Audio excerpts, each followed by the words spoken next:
integration, what does it do? It takes a area. Well, area represents solving.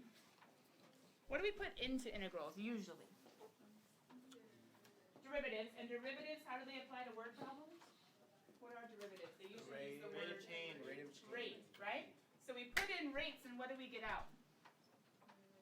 We put in rates from A to B. I'm not saying antiderivative, I'm just saying rate. I put in a rate, and what do I get out? Change in the antiderivative, right? So if I want to figure out how much I have at, I can take the integral of the rate, and I can figure out the change, and I can add it to the initial. Or if I just want to figure out the change, I can just put in the rate, and I can figure it out. We got up to, multiple choice wasn't too bad, right, guys? Oh, okay, that's helpful. Here we go. Number 7. Oh, I erased those equations this morning. We had people going in at a certain rate, people coming out at a certain rate. We had integrals that could accumulate all that information for us and figure out how many people total entered. We figured out how much the cost was, or how much money they made. I think his air conditioner's not working. Okay, so there was 2 ways to solve this problem. What did we do? Why is there 6,004 and 1271? Why is it so pretty? They told us in A to round to the nearest Whole number. whole person, right? Whole number. Whole number, whole person. Technically in this one, just to give you a heads up, they would have also accepted if you had just thrown this whole thing in your calculator and written down the I think it was $104,048 and such cents. They would have also taken that one, but if you're rounding to the nearest whole person, like you stole 6,004, do the same thing for the other. Either round to the nearest whole person and solve, or just throw it in, and you're done with it. We did not get to C. Here we go, guys. You ready? C. We gotta start explaining, interpreting, thinking what's going on. H of t is the integral from 9 to t. What time does the park open? 9 a.m., right? So 9 to whatever. So from opening to whatever time, h of t is the integral of the rate entering minus the rate leaving. How do I find h of 17 first? H of t. H of 17. Where's t? Where's he go? Can I do that quick? You guys, you still have this in your calculator? I don't. I kind of accidentally erased it. Put it back in your calculator. That's not what I wanted to do. I'm putting it in mine. You guys should already have it in yours. You're trying to solve part C, which says find the integral from 9 to 17. Should be pretty easy. I'm throwing it in because I accidentally erased him today. All over t squared minus 24t plus. I'm using x's because whatever, that's what the programming uses, right? I have my e of t as y1. I have my l of t as, there's my cool nifty fraction, 9890, all over x squared minus 38x plus 370. Could I go on a graph? Yes, but why is that a horrible idea? Do you guys know you can do integrals on graphs? Second calc, that's where all the cool stuff is, right? Second trace. Ooh, I can, but the problem is you tell it where to start, where to end, and it shades it. But if you don't have the start and end in your window, it says, too bad, try again next time. So we're just going to go to the home screen. How'd you guys put it in?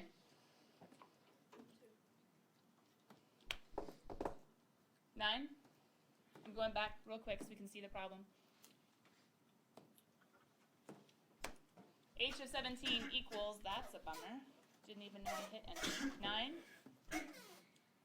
Oh, I did. I was trying to go up. There we go. 9 to 17 of, what'd you put in your little thingamabob? Nice, right? That's quick. That's easy. I don't have to type that stupid equation. Sorry, it was really pretty. No, it wasn't. Over and over again, right? So I have y1 minus, if you don't have this cool little nifty menu, you're going to vars, you're going over to y-vars, you're going to function, you're going to y1, y2, whatever you want. It's all in terms of keep the variables matching. Got it.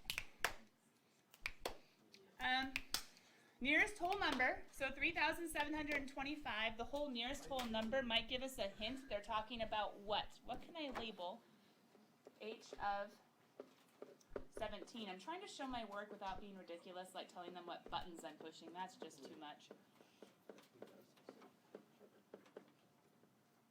What was it? 3,725. What am I labeling it with? People. Peoples. How do you know that? It's, What went into the integral? Array. People per hour. So what's coming out? Peoples. People. Sorry, people. People sounds Persons. funnier. Sure. Okay. Personas. Okay, so anyway, Ooh. I have 3,725 people, but hold on. Don't they tell me a second later to explain what that means? Why not just do it now? Question.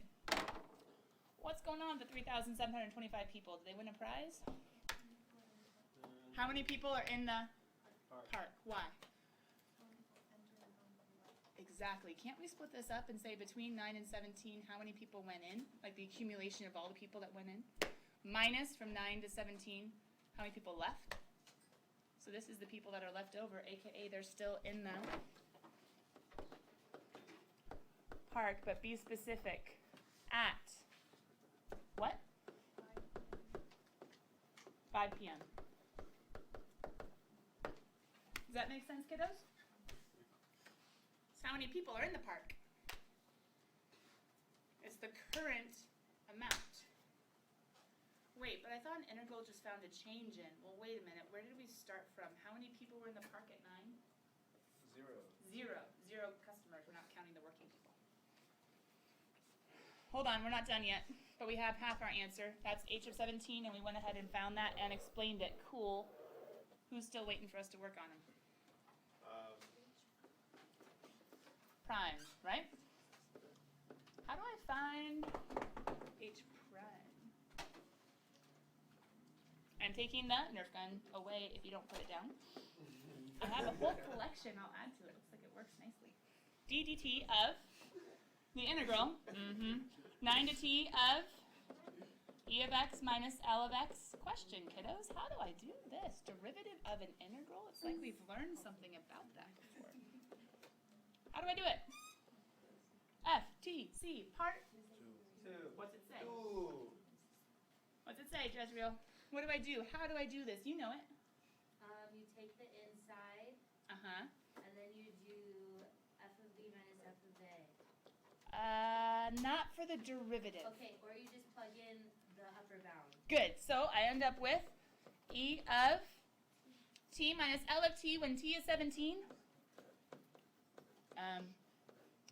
My AP grader might hate me right about then, so let's just change it to look like a 17. Can my calculator do that super, super fast and I don't have to show anything on the paper? Yep, because my calculator knows function, right? Notation f of x minus. Some of you are like, ooh, I like this whole use your calculator thing, right? Ba-dum. Oh, crud. If you were using nice little fractiony things like me, what did it just do? Give it to you as a... Fraction. You guys don't like fractions, so don't you know how to make it a fraction?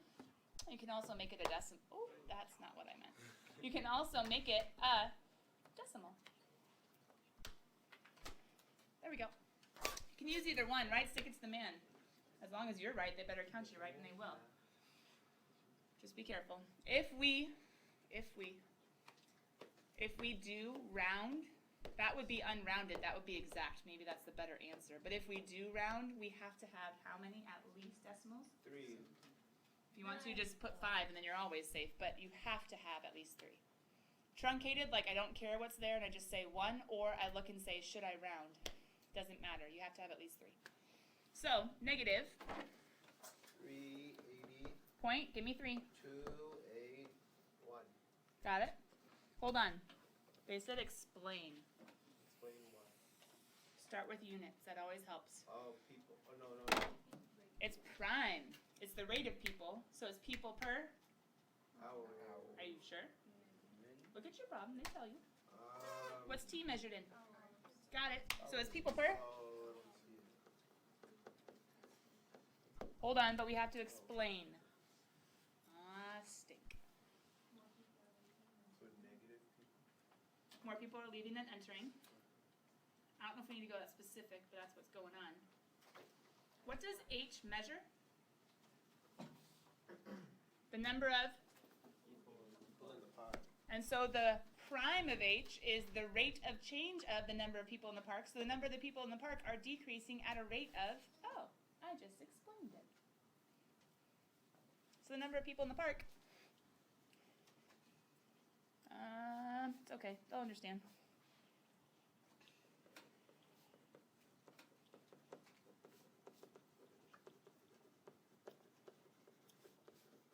Could you write nice little paragraphs and sentences? Sure, but this isn't the AP English exam. They do like proper wording. If you write bad math, they take off. Be clear, be concise, you must explain or else they're going to be like, don't think so.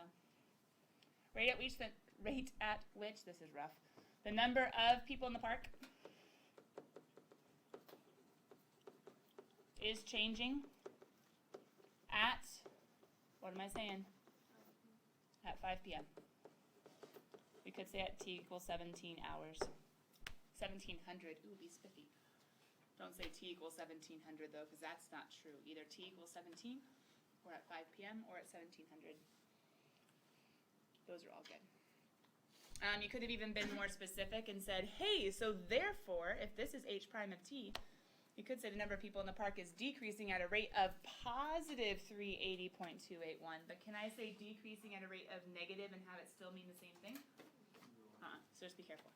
So I didn't use the word decreasing. If I did, I would have rewritten this number as a positive. Okay? Dun, dun, dun. Go read D if you're done writing C. Go read D. Did I say that? I don't know. It's a rough day. Actually, it's not rough. It's fine. We have a 3-day weekend. I'm flying to Colorado today. Really?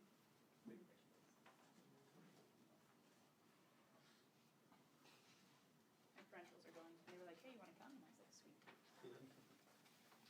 And they said they're paying. Okay,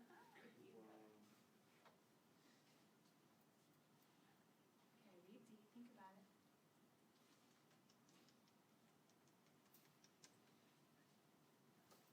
What's the question being asked? Maximize what? H, why, Jenny? Number of people in the park. And what did we just talk about? Symbolize the number of people in the park. H.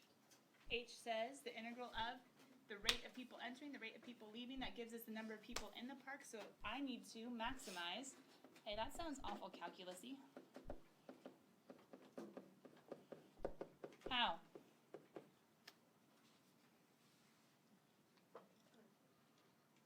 How do I do that? We know. How do you maximize something? Critical numbers. So I test h prime of t equals, if you want to, you could say 0 or dne. Technically, hopefully the rate is never non-existent. That might be a little weird.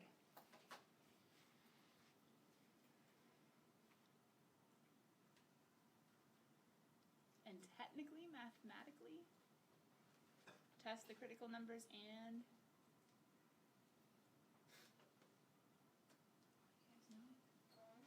say it louder. Thank you. And what are the endpoints, Parsa? 9. And?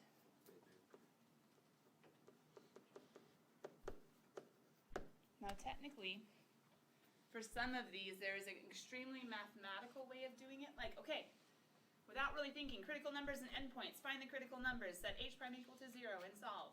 And then plug in that t and 9 and 23. And just say the highest what? The highest h wins.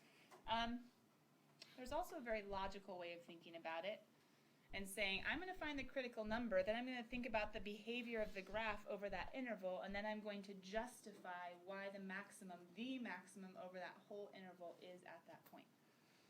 You guys want the logical or the mathematical? Okay. I'll explain the logical a little bit. The logical in this case is a lot easier to show, but the mathematical you always have to have at the back of your mind that way. Sometimes only the mathematical is enough. How do I set h prime equal to 0? dne, it's not going to really happen. The rate always exists for people in the park. Going in, going out. What is h prime?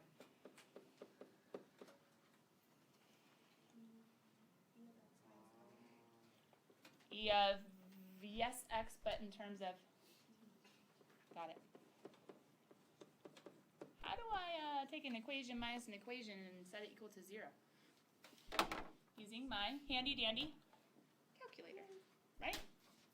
It's like notebook, but it's a calculator instead. Cool kids, we have two ways. One way is we can try to graph these two and say, where's your intersection, please?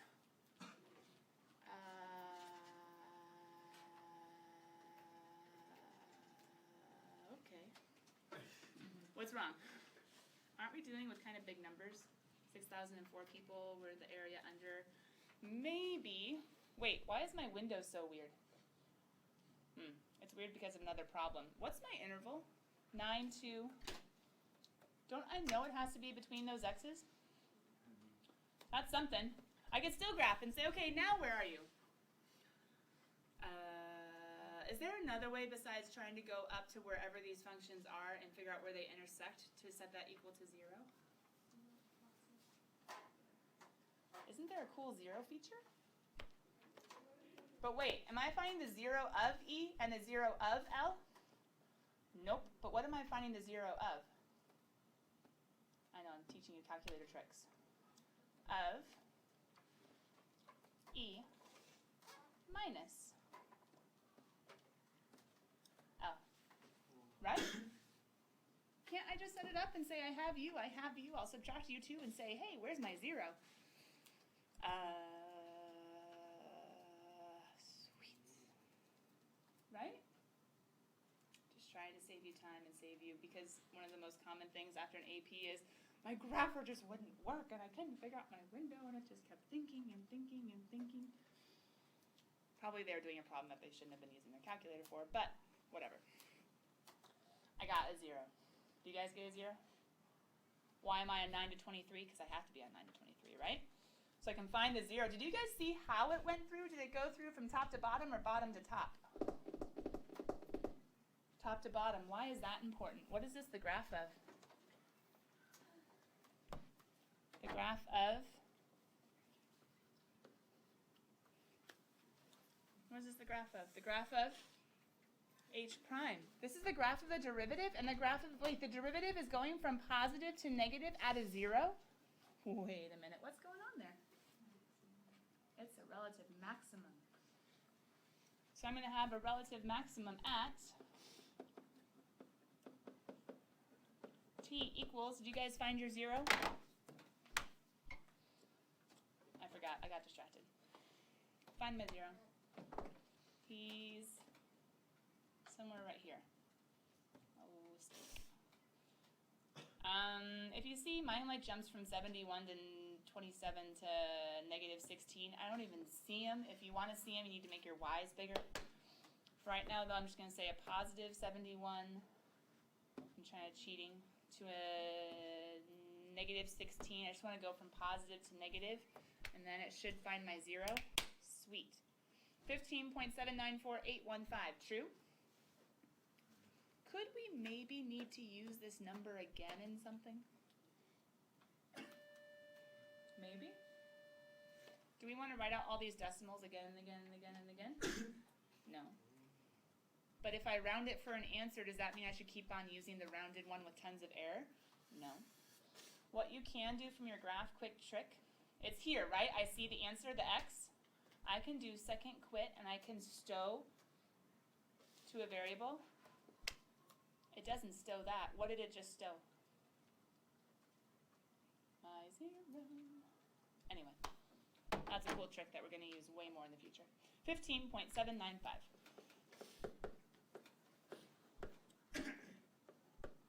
Since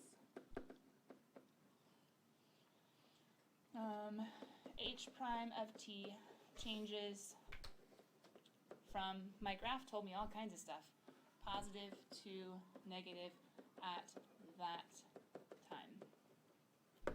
Cool. I just described why it's a relative max. Now, the logical way is saying, hey, guess what? Since it's positive, this whole region, it's increasing strictly increasing from 9 to that time, and then strictly decreasing from this time to 23. Guys, where is the maximum of the whole interval? Right there. That's the logical way. You can say it's increasing this whole time, decreasing this whole time. That is the max. If you want to do the mathematical way, you got to say, well, that's one candidate. Let's just test them all. And I say, there's t, there's h of t, and I go ahead and I plug in. Wait, h of t? Yeah, who am I maximizing? H of t. So I'm going to plug in my 9, plug in my 15.794 ... because I don't want error, and my 23. Cool thing is, at 9 a.m., how many peoples? We know that one. How do I find h of 15.79 blah, blah, blah? What is h? The integral. So, good thing I stowed him away. I'm going to go ahead and find my integral from 9 to a, because I was really cool and I stowed him. So I don't have to use the 17.95 that I rounded to. I can use the exact one. Of h of t, well, that's my y1 minus my y2 dx. And I can say, how many people were there at that time? I'm going to think about that in just 1 second, but then I also have to test. Actually, hold on, forget that. Let's just go steal them and change it to, instead of 15.794 to 23. He's my other candidate, right? Who wins? 0, 3,950.68, or 1.01? I think 15 point, yeah, that works. So there was a logical way. There was also, oops, there we go. What was it? 3,950.680 people. That's a little awkward, but whatever. And then 1.01. 4. Always 3 decimals if you're writing down any numbers, unless they say round to a particular something or others. So therefore,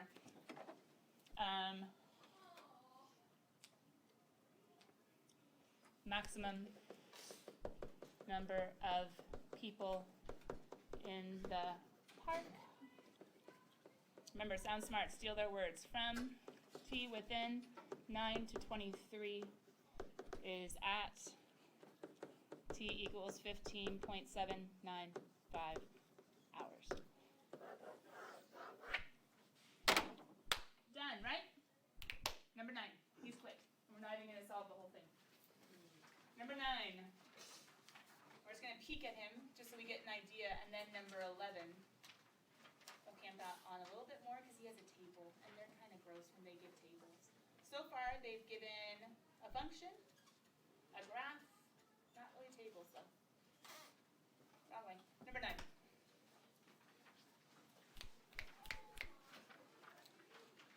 A particle moves along the x-axis, so it's one-dimensional motion just along the x, just right, left. So that its velocity, what's another word or way of seeing velocity? Rate of, careful. Yeah. Rate of change of position. And there he is, and he's over this interval. At time t equals 0, the particle is at the origin.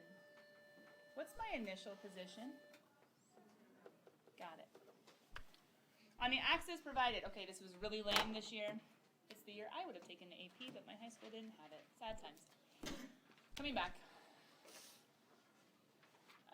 They literally just meant graph it. Super lame, I know. Graph it, graph it, graph it. What are they doing? They're giving you the function to be nice, but they're also making you kind of work with the graph because it's easier than the function. So the function is e to the 2 sine t minus 1. E to the, what mode should you guys be in? Radian or degree? Perfect. Graph it, large screen it. I'm going to cheat it. What's my interval? 0 to 16, and if I want it to look just like theirs, what else can I do? Not just the x min, x max, but also y min, y max, right? So So let's see. It goes almost up to like 6-ish, 7-ish, 6.5-ish. Let's figure out where he is. I know I'm cheating. 6-ish? We'll say yes. Okay, this is the graph of velocity, aka the derivative of position. True? Okay, that was lame, but they gave you a point for it that year. All right, during what intervals of time is the particle moving to the, come on, cool kids, moving to the left? What do we do? Moving to the left is the clue for V of t is negative. How many different places is V of t negative? How many different intervals?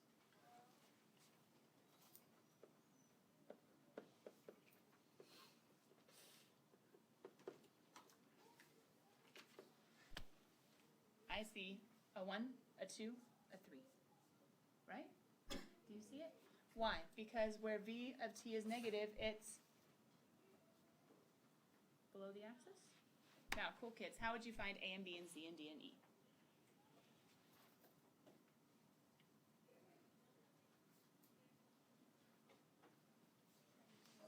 Yeah, just find the zeros, right?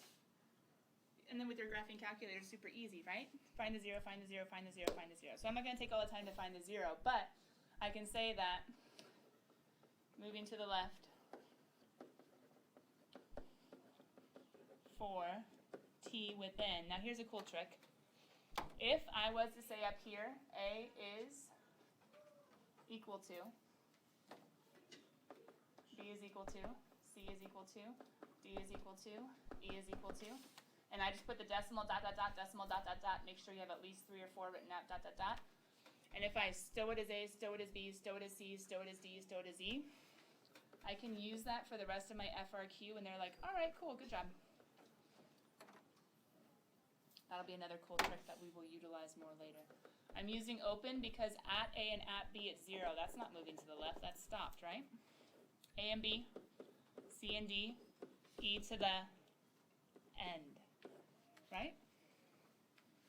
Assuming that E is not 16. If it was 16, then, well, that doesn't work very well. Why? Since V of t on those intervals, I know, I'm not writing it super nice because I'm going fast. You guys can make a sentence out of that, right? So, V of t is below, V of t is below. I can say, cool, so in between there to there, moving left, there to there, moving left, there to wherever I stop, 16, moving left, because the velocity is negative. Done. Does that kind of make sense? I'm not finding all the decimals because you guys don't need me to go find zeros. What's C asking for? This will be online, kiddos, if you need to look at it more. I know I'm going fast. Total distance traveled. That sounds so much like forever card number 40. How did we do it then? Total distance. I have velocity. I need to go. Help me out. This is like change in position, right? Change in, bound to bound. Whose rate? Who's the rate of position? What they gave me. Except total distance. Do I want to say like plus this much, minus this much, plus this much, minus this much if they were going right, left, right, left? Or do I want to say plus, plus, plus, plus, plus? Got it. Does your nifty difty calculator have some cool nifty difty absolute value bars it can use? Yes, indeed, it, oops, wrong one, does. So I can take 0 to 4 of, it's actually in our cool little shortcut menu too. I think it's under function, abs, nice. Absolute value of, cool, little shortcut. I threw them in Y1, I think, if I remember right. dx, remember, don't just give an answer.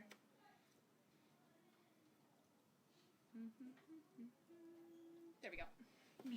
I know I'm cheating. Ta-da! What do I label this with if it's total distance traveled? Do they give me any units? No? All right, fine. Dun, dun, dun, dun. I bet in this one they gave you a point just for writing that and a point just for plugging in. Is there any time at which the particle returns to its initial position? Is there any time at which the particle returns to its initial position?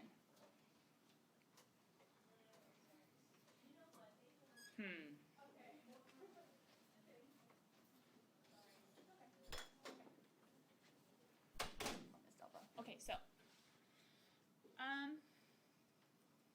what's going on in this whole model thing? The particle is moving to the what for this time interval? To the right. How much is it moving to the right? The area. Whatever that is. Could I find that integral? So it moves to the right, that area. Then what's it do? Move to the left, that little area. Then it moves to the right, that whole area. Moves to the left, that little area. Moves to the right, that whole area. Moves to the left, right? What's it doing? It's like going, and then it's like going, right? And then going. Question, is it going to get back there? No. Does that make sense? I just have to figure out what it's telling me. So how do I put that in terms that are good enough for AP, guys? My super mathematical ones, you could totally say, okay, my super logical ones. I don't want to write out both answers right now. My super logical ones, you could say, hey, between 0 and A, it moves to the right more than it moves to the left between A and B. And then it continues to do that from B to C and then C to D and then D to E, etc. You can just explain it and say it moves way more to the right than it moves to the left, so therefore, no, it can never make it back. You can actually be logical and they will follow your logic. You just have to make sure you're right. My super mathematical ones, you can say something to the effect of, I just walked through the particle's motion. Say the particle moves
I should model, not it, the particle.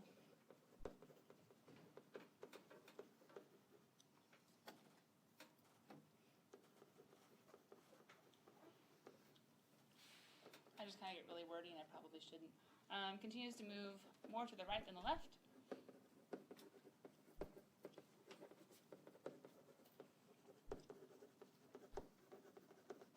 It will never, will not, I shouldn't say never, it's on this interval, not return to the origin. Boop. And what would go in the blanks? I would figure out from 0 to A of V of t dt and say, hey, how far did he go? To the right. And I would figure out from A to B of V of t, hey, how far did he move to the left? But I said left, so I wouldn't say negative. I would make that a positive. And it'd be like, hey, he keeps moving right this much, then left this much, and it's never gonna, the left amount will never counteract the right amount, so therefore he'll never go back. I guess I kind of use logic and math. Anyway, does that make sense? Number 11. All right. I don't think we're going to make it out, but at least it's nice and cool in here. And we got to number 11, which period 1 did not. Guys, Where's my function? Not there. Where's my graph? Not there. All they gave me were a few points. How on earth can they expect me to figure out anything from a few points? Because we know calculus. And theorems. Oh. Part A. Well, hold on. What's going on? Concert tickets went on sale. Look at how practical calculus becomes. Okay. At noon. Careful. Noon's t equals 0, right? Yeah. We're sold out within 9 hours. The number of people waiting in line to purchase tickets, we'll say it was before online sales, at time t is modeled by a twice differentiable function L for t between 0 and 9 because they were sold out at 9. The values of L are shown here. So L is people, T is hours. A says use the data in the table to estimate the rate at which the number of people waiting in line was changing at t equals 5.5. What do you initially see as a problem?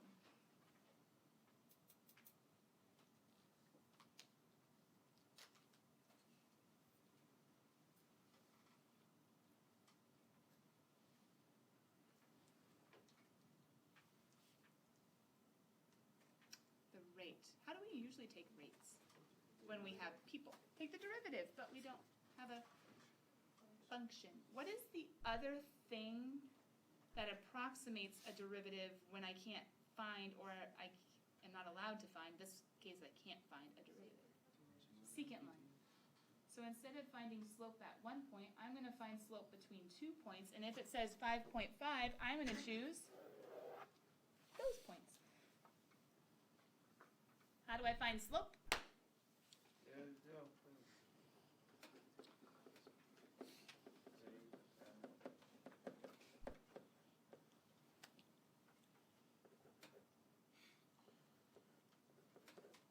Let's just do this.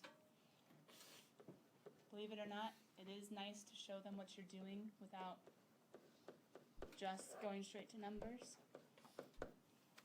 I'm saying the rate is approximately, and I'm saying the approximation is exactly 150 minus 1.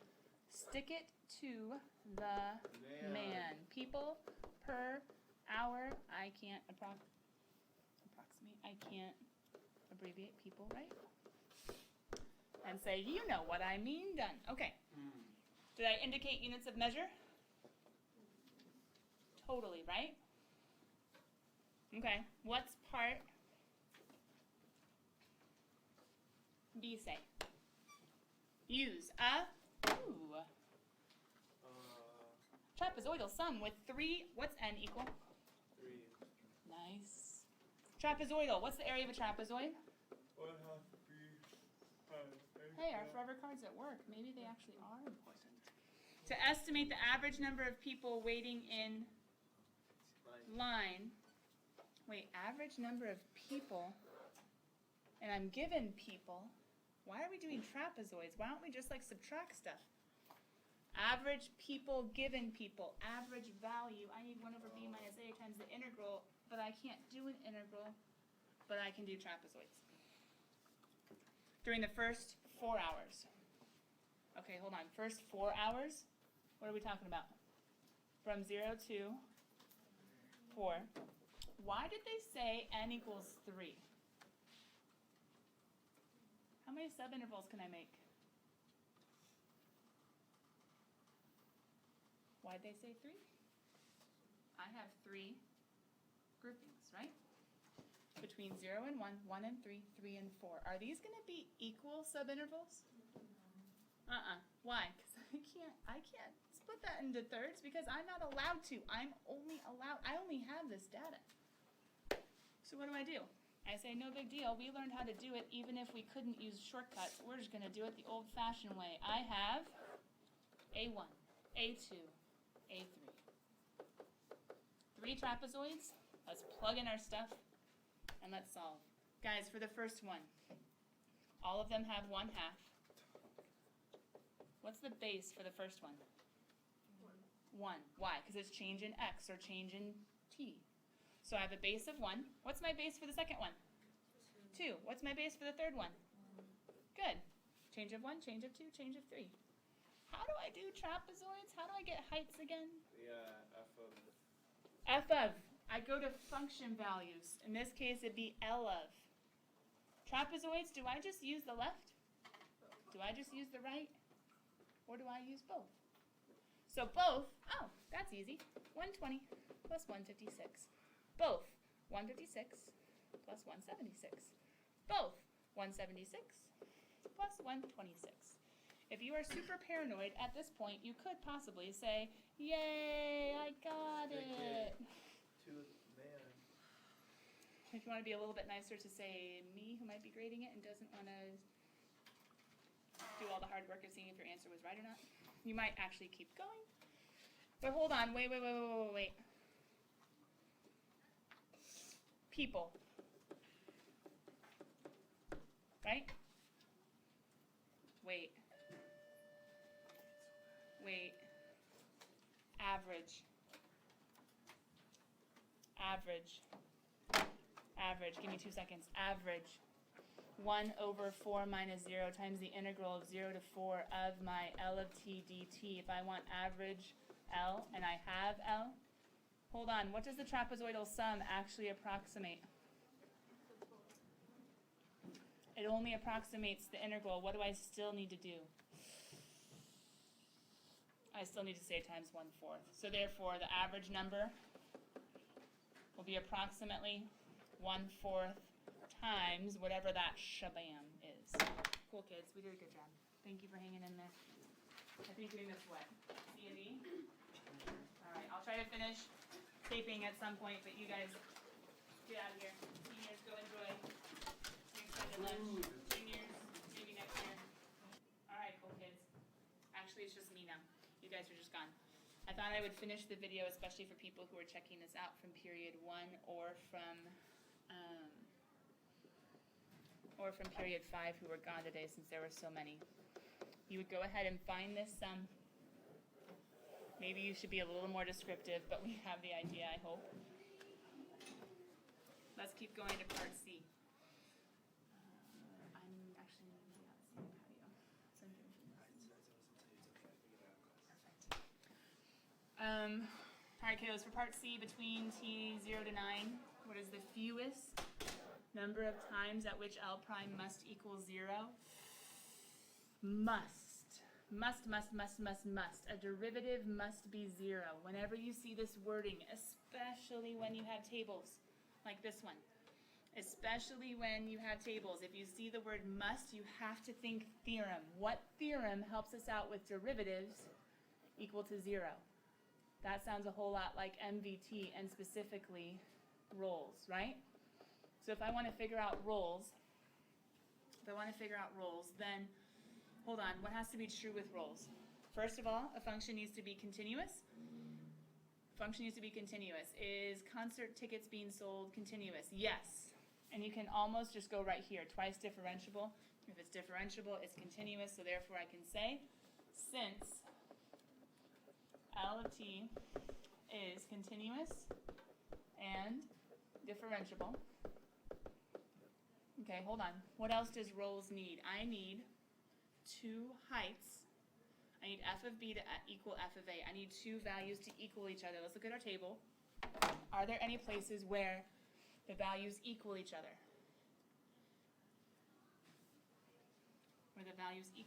Well, wait a minute. Where L prime equals 0. Stink. I don't see any, right? I'm looking. I'm trying to say, are there any places where they equal each other? Well, okay, maybe roles doesn't apply. Maybe I need to think of something else. All right, well, thinking of something else. Going back real quick. I'm just going to take away, not back, sorry, forward to the problem. I'm going to take away roles. Roles actually isn't helpful anymore, right?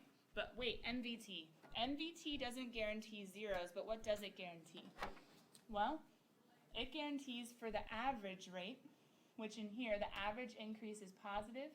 The average increase is positive. Then I go negative. Then I go positive. Then I go negative. Then I go negative. Now, guys, that doesn't mean I'm strictly going up or strictly going down. I don't know what's all going on in between each of these numbers. But I do know by MVT, if on average, If the overall change was up, the derivative has to be positive somewhere. Overall change was up, the derivative has to be positive somewhere. Down, the derivative has to be negative. Up, it has to be positive. Down, it has to be negative. So then, what I can do is say, well, wait, if the derivative goes from positive to negative to positive to negative, by IVT, there's gonna have to be a 0 somewhere in between this interval, somewhere in between this interval, and somewhere in between this interval. I have 3 guaranteed zeros. It's by a combination of MVT and by a combination of IVT. So we're going to have to use MVT. We're also going to have to use IVT. I don't have time to fully flesh that out for you right now, but I'll see if I can write it in the notes that I post online. I'll see if I can post it on the notes online. Let's look at D just real quick. The rate at which tickets were sold is modeled by, sweet, they give me an equation, dun, dun, dun, dun, dun, dun, rate. The rate at which tickets were sold in between 0 to 9 is modeled by this equation in tickets per hour. Based on a model, how many tickets? Wait. Easy. I have a rate, and then I have a number of tickets. I'm helping out senior patio today. I'm not going to be in here at lunch. We're sold by 3 p.m. It's the nearest whole number. So I need to go ahead and, to find number of tickets, take an integral by 3 p.m. I'm going to figure out the change between 0 and 3 of my R of t dt. And that's going to be the change in, the net change. How many tickets were sold by 3 p.m., the net change. I can go ahead and just throw this into my calculator. That's going to be the net change in the number of tickets sold. I can sound smart and steal their wording. By 3 p.m. I don't have to worry about how many tickets they have on hand or any of that. It's just how many were sold. So I'm taking the rate of how fast they were being sold, taking the integral between 0 and 3 when it started to when it stopped, which is 3 p.m. Throw that in your calculator, and guys, you got it.